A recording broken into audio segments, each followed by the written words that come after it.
अस्सलाम वालेकुम दोस्तों, अपनी नेक्स्ट वीडियो के साथ आपको वेलकम करता हूं अपने इस चैनल में। उम्मीद है सब खैरियत से होंगे। तो चलते हैं आज की अपनी अहम न्यूज और इन्फॉर्मेशन की जानब। सबसे पहले तो बात करेंगे स्पेन नेशनलिटी और पाकिस्तानी नेशनलिटी कैंसल का जो कानून है ये क्या है। काफी दोस्तों को इसके बारे में सही मालूमात नहीं है, इस पे बात करेंगे। कुछ दोस्तों के कमेंट भी आए हैं और उसको कवर करूंगा। उसके बाद डीएनए टेस्ट कौन से वीजों के लिए लाजमी करार है और लाजमी तौर पर उनसे टेस्ट लिया जाता है, इसके बारे में आपको इन्फॉर्मेशन, कंप्लीट इन्फॉर्मेशन जो है वो प्रोवाइड करूंगा। उसके बाद स्पेन नेशनलिटी होल्डर्स के लिए एक नया कानून जो है वो वाजे किया गया है, पास किया गया है, जो कि ना सिर्फ स्पेन बल्कि पूरी यूरोपीय यूनियन में लागू होने जा रहा है। इस पे बात करेंगे। उसके बाद आखिर में बात करेंगे कि एक नई गोल्डन वीजा स्कीम की जो है वो इब्तिदा की गई है, आगाज किया गया है और किस मुल्क की तरफ से और क्या उसकी रिक्वायरमेंट्स हैं, क्या बेनिफिट्स हैं, इस पे बात करेंगे वीडियो के आखिर में। तो दोस्तों कौन कौन से लिंक आपको मिलेंगे इसके बारे में बताता चलूं। लिंक नंबर 1 जो आपको मिलेगा वो मिलेगा स्पेन नेशनलिटी होल्डर्स के लिए जो नया कानून है उसका। उसके बाद एक नई गोल्डन वीजा स्कीम का जो आगाज किया गया है इसका लिंक नंबर 2 आपको मिलेगा। इन दोनों लिंक्स को आप खुद भी क्लिक करके रीड कर सकेंगे। इसके साथ साथ तमाम दोस्तों से गुजारिश है लाजमी तौर पर चैनल को सब्सक्राइब करें ताकि मजीद ऐसी आने वाली वीडियोस आप तक बर वक्त पहुंच सकें। तो दोस्तों बात करते हैं सबसे पहले कि स्पेन नेशनलिटी और पाकिस्तानी नेशनलिटी जो कैंसल का कानून है वो क्या है। असल में जब आप किसी भी ऐसी कंट्री की नेशनलिटी जो है वो लेते हैं, अगर आपके पास ऑलरेडी पाकिस्तानी पासपोर्ट है और आप किसी ऐसी कंट्री की नेशनलिटी लेते हैं जिसके साथ पाकिस्तान का डबल नेशनलिटी का एग्रीमेंट नहीं है, तो फिर आपको दोनों में से एक ही मुल्क की नेशनलिटी जो है रखना पड़ती है। अगर आप उस मुल्क की भी नेशनलिटी ले लेते हैं जिस मुल्क की नेशनलिटी का लोगों का एग्रीमेंट नहीं है पाकिस्तान के साथ, तो फिर आपको एक खास मुद्दत दी जाती है कि उसके अंदर अंदर आपने पाकिस्तान की नेशनलिटी कैंसिल करनी है।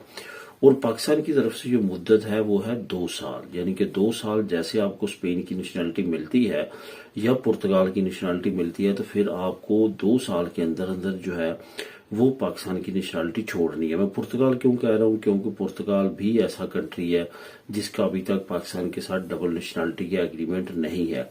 स्पेन का भी डबल नेशनलिटी का एग्रीमेंट नहीं है। अगर बाकी कंट्रीज को देखें जैसे इटली है, बेल्जियम है, फ्रांस है, जर्मनी का रिसेंटली हो चुका है, इसके साथ साथ ग्रीस है, ये सारी वो कंट्रीज हैं। ऊपर अगर चले जाए स्कैंडिनेवियन की तरफ, वो भी सिवाय नॉर्वे की, ये तमाम कंट्रीज के साथ जो है डुअल नेशनलिटी का एग्रीमेंट हो चुका है।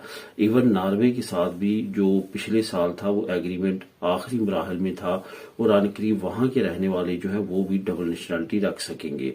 लेकिन अभी तक जो मामला चल रहे हैं उसके मुताबिक स्पेन और पुर्तगाल के साथ ये एग्रीमेंट कंप्लीट नहीं हुए।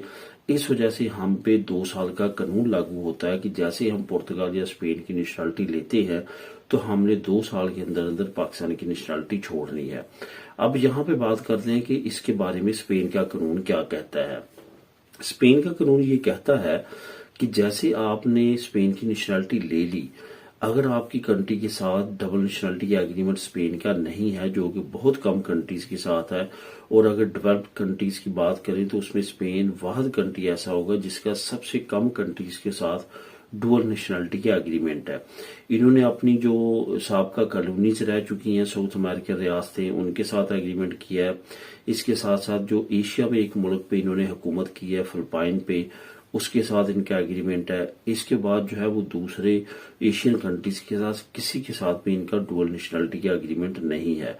पाकिस्तान ने 12 मरतबा जो है वो इनके दरमियान टाक चली है, लेकिन मामला जो है अब रुक चुका है। लेकिन उम्मीद है कि फ्यूचर में इसकी तरफ जाएगी हुकूमत पाकिस्तान की और स्पेन की और ये डुअल नेशनलिटी होगी। लेकिन फिलहाल जो स्पेन का कानून है वो लागू होता है कि आपने जैसे नेशनलिटी स्पेन की ले लेनी है तो 3 साल के अंदर अंदर आपने अपनी होम कंट्री की नेशनलिटी लाजमी तौर पे छोड़नी है, वरना उस पर कानूनी कार्रवाई की जाती है। कानूनी कार्रवाई क्या है कि आपसे दोबारा जो है स्पेन की नेशनलिटी छीन ली जाती है। तो इस वजह से ये 2 कानून जो हैं ये दोनों कंट्रीज के डिफरेंट हैं, यानी कि पाकिस्तान के 2 साल और स्पेन के 3 साल।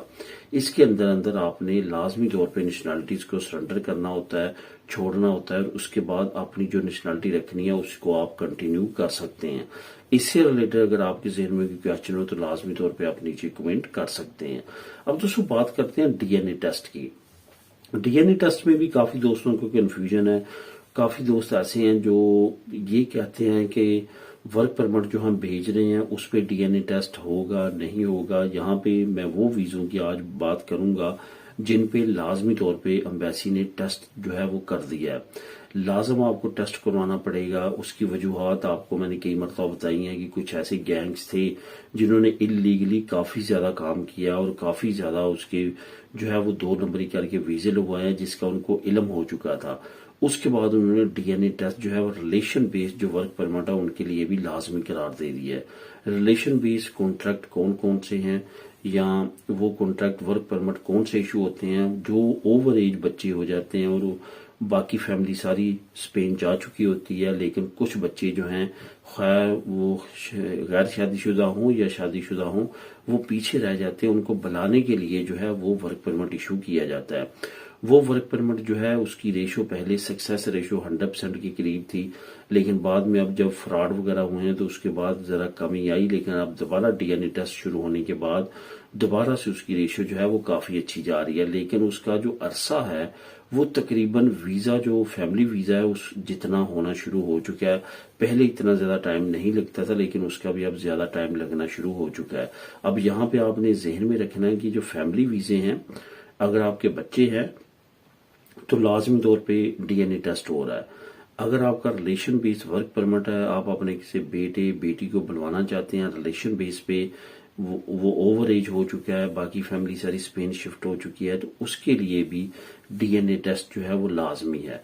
अब अगर आप उसको कम मुद्दत में करवाना चाहते हैं तो जैसे आपके वहां पे वर्क परमिट जिसको आपने भेजा है उसकी कॉल आए एम्बेसी में डीएनए के लिए, तो उस वक्त आप भी जा सकते हैं और वहां पे अपना डीएनए टेस्ट भी साथ करवा सकते हैं।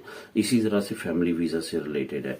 और अगर आपका वहां पे सेपरेट होगा यहाँ पे सेपरेट होगा तो ये जहन में रखें तकरीबन 3 से 4 महीने ज्यादा लोगों को टाइम लग रहा है।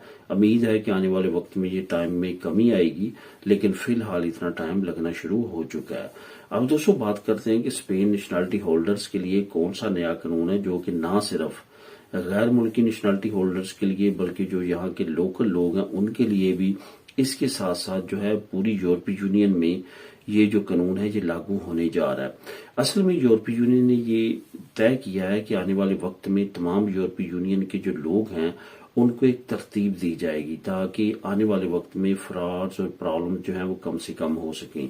इस वजह से 2031 का टाइम जो है यूरोपीय यूनियन ने दे दिया है। 2031 तक तमाम लोगों की जो दनी है वो एक तरतीब के साथ जो है वो इशू की जाएगी जिसकी आइडेंटिफिकेशन यूरोपीय यूनियन के लेवल पे मुमकिन हो सकेगी।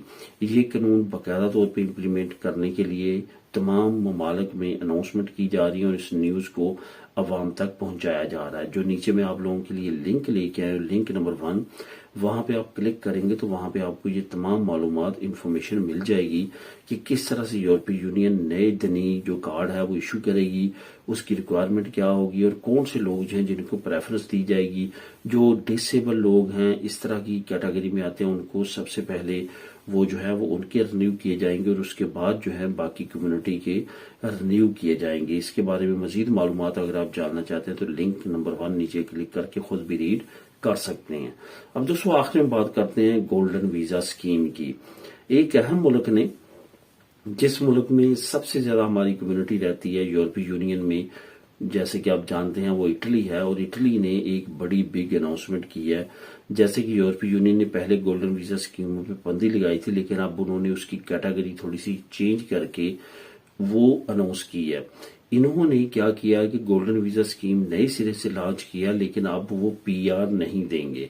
पहली मरतबा 2 साल का कार्ड देंगे, उसके बाद 3 साल का कार्ड देंगे, फिर आगे परमानेंट देंगे और 10 साल के बाद जो है आप नेशनलिटी अप्लाई कर सकेंगे।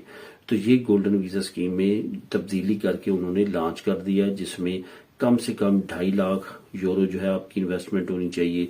उसके बाद जो है वो 5 लाख यूरो, उसके बाद 10 लाख यूरो और 10 लाख से ऊपर फिर मजीद कैटेगरीज है। जो नीचे मैं आप लोगों के लिए लिंक लेके आया हूँ वहां पे आप क्लिक करेंगे। वो लिंक एक तो इंग्लिश में है, दूसरा वहां पे तमाम इन्फॉर्मेशन आपको ये जो मैं बता रहा हूँ वो डिटेल के साथ आप वहां पे खुद भी रीड कर सकते हैं। काफी अट्रैक्टिव स्कीम लॉन्च करने की कोशिश की गई है और बहुत ज्यादा उम्मीद है कि इटली में काफी लोग जो है ये अप्लाई करेंगे। यही वजह है कि उन्होंने इस स्कीम को लॉन्च किया है। तो नीचे आपको लिंक मिल जाएगा, मजीद मालूमात वहां से हासिल कर सकते हैं। मिलेंगे नेक्स्ट वीडियो में नई अपडेट्स के साथ। अल्लाह हाफिज।